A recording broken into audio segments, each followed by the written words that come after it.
नमस्कार मित्रांनो, स्वागत आहे पुन्हा एकदा तुमचं या यूट्यूब चॅनलवरती. तर मित्रांनो, आपण एक नवीन व्हिडिओ घेऊन आलो आहेत.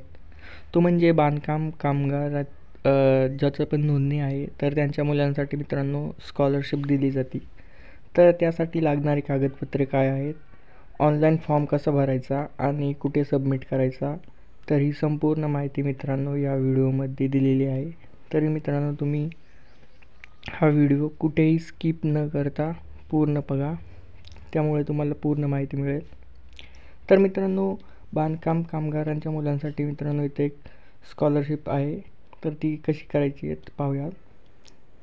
तर मित्रांनो, सगळ्यात पहिले तुम्हाला इथे तुमचं जो पण PC वगैरे काय असेल, तर तिथे मित्रांनो BOCW असे टाईप करायचे आहे.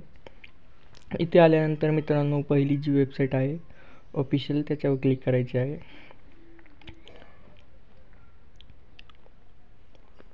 तर मित्रांनो, तुम्ही इथे पाहू शकता खूप सारे ऑप्शन्स आहेत. तर मित्रांनो, तुम्हाला इथं construction worker profile log in याच्यावर क्लिक करायचे आहे. इथे क्लिक केल्यानंतर मित्रांनो, तुम्हाला इथे तुमच्या वडिलांचा आधार नंबर टाकायचा आहे. ज्याची पण नोंदणी आहे त्याचा मित्रांनो तुम्ही इथे आधार नंबर टाकू शकता. मोबाईल नंबर टाकल्यानंतर OTP येतं. OTP झाल्यानंतर मित्रांनो तुम्ही प्रोफाईलमध्ये लॉग इन कराल. तर मित्रांनो, तुम्ही इथे पण पाहू शकतात खूप सारे ऑप्शन्स आहेत. इथे तुमचा फोटो वगैरे, तुमचा ॲड्रेस सगळं येईल. तर मित्रांनो, सगळ्यात शेवटचा जो ऑप्शन आहे ते म्हणजे क्लेम. याच्यावर तुम्हाला क्लिक करायचं आहे आणि इथं मित्रांनो तुम्हाला नवीन क्लेम म्हणजे न्यू क्लेम करायचा आहे. तर मित्रांनो, तुम्ही first year, second year, third इयरला असाल तर मित्रांनो तुम्हाला 20,000 स्कॉलरशिप दिली जाते.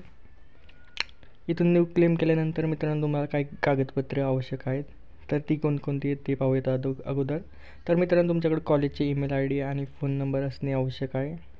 त्याच्यानंतर तुमच्या वडिलांचं पासबुक, बँक पासबुक. त्याच्यानंतर तुमचं राशन कार्ड. त्यानंतर मित्रांनो तुमच्या वडिलांचं आणि तुमचं आधार कार्ड असणे आवश्यक आहे. त्याच्यानंतर तुमचं कॉलेजची जी पण ID कार्ड आहे ते असले पाहिजे आणि सर्वात महत्त्वाचं म्हणजे तुमचं चालू वर्षाचं बोनाफाईड्स तुमच्याकडे पाहिजे. तर हे सर्व डॉक्युमेंट मित्रांनो तुम्हाला अपलोड करायचे आहेत तुमच्या प्रोफाईल लॉग इनमधून. आणि जसंच मित्रांनो तुम्ही सर्व क्लिक केल्यानंतर तुम्हाला एक तारीख घ्यायची आहे आणि ती तारीख घेतल्यानंतर मित्रांनो हा फॉर्मची तुम्हाला एक झेरॉक्स काढायची आहे आणि ते मित्रांनो तुमच्या जवळचं जो पण बांधकाम कामगाराचं ऑफिस आहे तिथं नेऊन तुम्हाला सबमिट करायचं आहे. तर अशा प्रकारे मित्रांनो